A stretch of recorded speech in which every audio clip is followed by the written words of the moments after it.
बिहार से, क्या कहेंगे बिहार के समय चुनाव में उन्होंने रैली की है, वर्चुअल रैली। डिजिटल इंडिया के नाम पे डिजिटल रैलियां हो रही हैं। एक चूहा जो 2 महीने से अपने बिल में छुपा हुआ था, जब देश कोरोना वायरस से जूझ रहा था, अब वो बाहर निकल आया है और देश भर में, यानी बिहार में, बिहार भी इस देश का हिस्सा है, वहाँ पे डिजिटल रैलियाँ कर रहा है, जिसमें आपको मालूम है 72,000 LED स्क्रीन लगाए गए हैं, जिसमें 144 करोड़ रुपए खर्च किए गए हैं। यही मज़दूर जब परेशान से भूख से, बहुत परेशान थे, बेहाल थे, इतना परेशान थे, भूख जब उनको सताने लगी, आपने देखा होगा कि वो रेलवे ट्रैक पे चल के अपने घर जाने को मजबूर हो गए। उस टाइम इनके पास इतने पैसे नहीं थे कि ट्रेन चलवा सके या फिर बस मुहैया करा सके। दूसरी पार्टी के लोगों ने जब बस मुहैया कराई तो उसकी जांच पे निकल आए। जो लोग पुलवामा में RDX की जांच नहीं करा पाए, वो बस की जांच करवाने लगे उस टाइम पे। अभी आपने कहा कि यही पैसा जो उन्होंने 144 करोड़ रुपए LED पे खर्च किए हैं रैली करने के लिए, क्या वो मजदूरों पे खर्च नहीं कर सकते थे? आपने ये सवाल भी पूछा था। इसका जवाब मेरे भाई ये है, जिनके औलाद न हो वो औलादों का दर्द क्या जाने।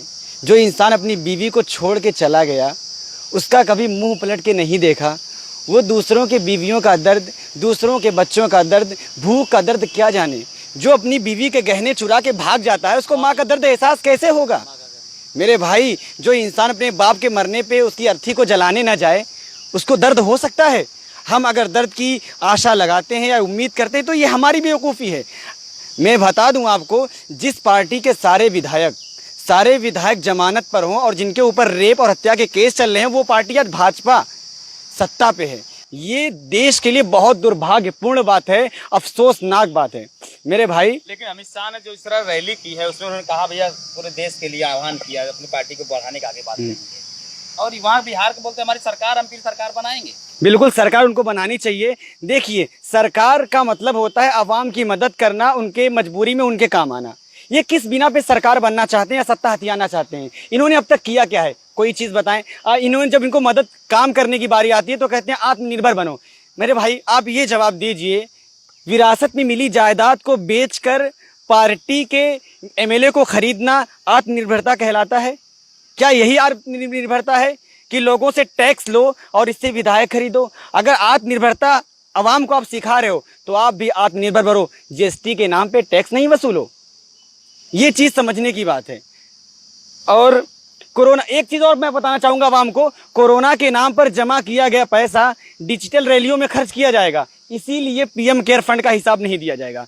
और आपको पता है, मुंबई के जजों ने हिसाब मांगा है, लेकिन जल्द ही उनका तबादला हो जाएगा। इसलिए आप मुल्क वालों ये आशा लगाओ, प्रार्थना करो भगवान से कि उनका तबादला ना हो, बल्कि PM इसका हिसाब दें। ये किसी चीज़ का हिसाब नहीं देते। मुझे ये चीज़ समझ में नहीं आती, ये चीज़ बहुत खलती है भाई, कि ये किस बिना पे कहते हैं कि हमें जिताओ, सबका साथ सबका विकास। इन्होंने कहा, क्या मजदूर सबके साथ में नहीं आते? क्या मजदूर इंसानियत से बाहर हैं? क्या मेरे भाई, अभी आपने देखा एक गाय को विस्फोटक चीज़ खिला दी गई, उसका जबड़ा उड़ गया। भाजपा के किसी विधायक और किसी सदस्य, किसी सांसद ने इस पर कोई ट्वीट नहीं किया। लेकिन उससे पहले जो मामला आया था केरल में, जिसमें एक हथिनी को खिला दिया गया था नाशपाती विस्फोटक पदार्थ डाल के, तो ट्वीट पे ट्वीट आने लगे। मेनका गांधी ने इतने सारे ट्वीट डाल दिए कि सब नेता भी लाइन पे आके वार करने लगे और आवाज उठाने लगे। गाय तो एक बहाना है उनका, गाय। लेकिन जब गाय ने इस पदार्थ को खाया तो पता चला उसका नाम नंदलाल था। उस बंदे का नाम नंदलाल था जिसने खिलाया था। अगर उसका नाम कोई उर्दू नाम वाला होता तो ये फटाक से आवाज उठा लेते, क्योंकि वहां पे इनको हिंदू मुसलमान करने का मुद्दा मिल जाता। आप देख लीजिए, अभी डोनाल्ड ट्रंप इंडिया आया था, वो आया यहाँ से, उसने यहाँ के सियासत को देखा, समझा, गया, वही काम जाके वो कहाँ कर रहा है? अमेरिका में कर रहा है। कालो गोरों की जंग लड़ा दी उसने मेरे भाई। हाँ, क्योंकि अपने दोस्त से सीखा है, इसीलिए तो वो कह रहा है कि G7 में भारत को शामिल करना चाहिए। लेकिन कमाल की बात है, जब उसने ये कहा तो उधर रशिया ने भी कहा कि चाइना को शामिल करना चाहिए। तो जैसी की तैसी, बहुत बढ़िया हुआ। लेकिन मैं आवाम से यही अपील करना चाहूँगा, आप अपना हाकिम उसको बनाएं। आप घर का सदस्य किसको बनाते हैं?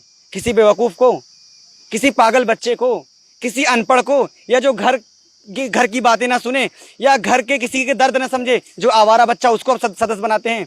नहीं ना।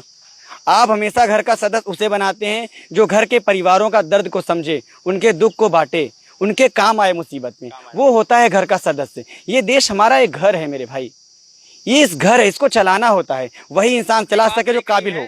ट्रम्प की वहाँ पर जब ट्रम्प ने कहा कि इनके ऊपर कार्रवाई करो तो वहाँ की पुलिस ने कहा है हम अपना अगर ठीक से बोलना नहीं जानते आप तो अपना मुंह बंद रखिए। हाँ। भारतीय जो सेना से लेके अब तक पूरा सिस्टम है सुरक्षा वाला। अगर यहाँ पे अगर किसी पुलिस वाले ने या किसी सेना ने कहा होता कि साहब फेकू जी, अगर आप ढंग की बात नहीं करना जानते तो जुबान को बंद रखिए, तो या तो उसका कहीं इनकाउंटर हो जाता या फिर वो किसी गुमनाम जगह में उसकी हत्या कर दी जाती। जैसे लोग भी आते हैं। बिल्कुल, या तो उसको रिटायर कर दिया जाता, बिल्कुल उसको बाहर कर दिया जाता। लेकिन देखने वाली बात यह है कि लोकतंत्र आज भी जिंदा है अमेरिका में, लेकिन भारत आज भी गुलाम है। पहले गोरों का था और आज गोरों के साथ चमचों का है।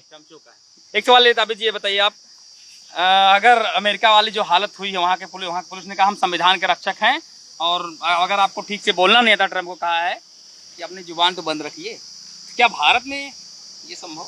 जस्टिस लोया हो जाएगा और आपका तो गौरी लंकेश हो जाएगा। बोलेंगे तो पता नहीं कैसे बोलते हैं लोग।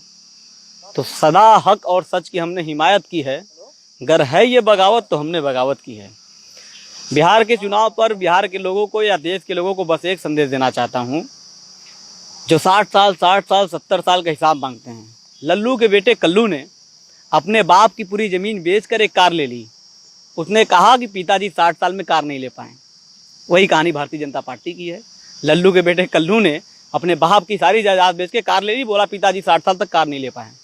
भगत सिंह की एक लाइनें हैं, लगा दो आग पानी में शरारत हो तो ऐसी हो, मिटा दो जुल्म की हस्ती को, बगावत हो तो ऐसी हो, और सच कहना अगर बगावत है तो फिर समझो कि मैं भी बागी हूँ। बगावत करना चाहिए, बिहार के सारे मजदूरों को बगावत करना चाहिए इन जालिमों के खिलाफ। कोरोना फंड इकट्ठा करके ये रैलियाँ कर रहे हैं, इनको शर्म नहीं आती, हिसाब देने से भाग रहे हैं। अरे जो हिसाब देने से भाग रहे हैं तो फिर उनसे हिसाब लो जूता उठा के चुनाव में। कांग्रेस से रहे वो लोग। अरे वो तो बेशरम साल का हिसाब बताओ भाई साहब, विकास किया कोरोना ने। वो बेशरम लोग हैं जो घर से अपनी माँ का गहना लेके चले गए हों, भाग गए हों, वो क्या हिसाब देंगे? अपनी बीवी को आज तक हिसाब नहीं दिए साहब, नजर नहीं मिला सके, पता नहीं कौन सी चोरी करके भागे हैं।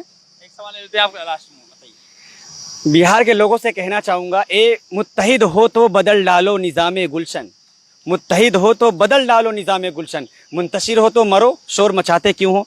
आपने अभी एक सवाल किया इनसे, इसका जवाब ये है कि 70 साल में का जो हिसाब मांग रहे हैं मेरे भाई, अगर 70 साल में फाइटर प्लेन, जेट प्लेन और लड़ने वाले औजार अगर नहीं बनाए गए होते तो आज साहब के शौचालय पे चढ़कर गोबर से गुलेल से छर्रा मारना पड़ता। क्योंकि शौचालय साहब ने क्या किया है, गाय गोबर मूत और शौचालय, तो इसी के जरिए क्या हमारी सेना लड़ती? ये सोचने वाली बात है कि नहीं।